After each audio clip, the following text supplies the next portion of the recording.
एक दिन एक साधु बाबा पेड़ के नीचे बैठ के ध्यान कर रहे थे और वहां से टूनी गाना गाते गाते मस्त मगन होके घूम रही थी। ये सुन के साधु बाबा का ध्यान टूट गया और वो बहुत ही ज्यादा क्रोधित हो गए टूनी के ऊपर। क्रोधित साधु ने टूनी के ऊपर बहुत ही ज्यादा गुस्सा दिखाते हुए बोला, मूर्ख टूनी, मैं इतने सालों से बैठ के यहाँ पे तपस्या कर रहा था और तूने गाना गा के मेरा तपस्या भंग की। मैं तुझे श्राप देता हूँ, तू अभी के अभी नागिन बन जा। साधु बाबा के श्राप से टूनी बहुत ज्यादा डर गई। फिर टूनी साधु बाबा के श्राप से एक नागिन के रूप में बदल गई। नागिन रूप में बदलते हुए साधु बाबा से कहा कि मैं इस श्राप से कैसे मुक्ति पाऊंगी। फिर साधु बाबा ने बोला, तू नील परी के पास जा, फिर वो तुझे मुक्ति दिलाएगी।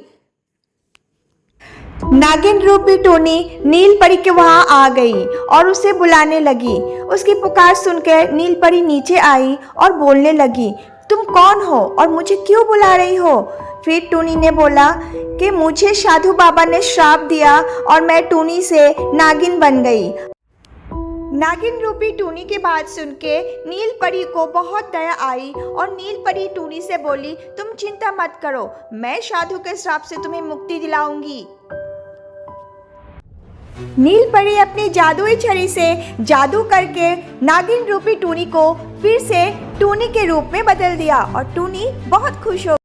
अपने असली रूप वापस पाके टूनी बहुत खुश हुई और बोली, बहुत बहुत शुक्रिया नील परी, आपने मेरी जिंदगी लौटाई। फिर नील परी ने टूनी से कहा, टूनी, तुम अभी साधु बाबा के श्राप से मुक्त हो चुकी हो, तुम अपने घर जा सकती हो। अगर कभी मेरी जरूरत पड़े तो तुम फिर आना। अलविदा नील परी, और आपको एक बार बहुत बहुत शुक्रिया मुझे श्राप से मुक्ति दिलाने के लिए। अलविदा नील परी। ये बात बोल के टूनी वहां से उड़ के चली गई।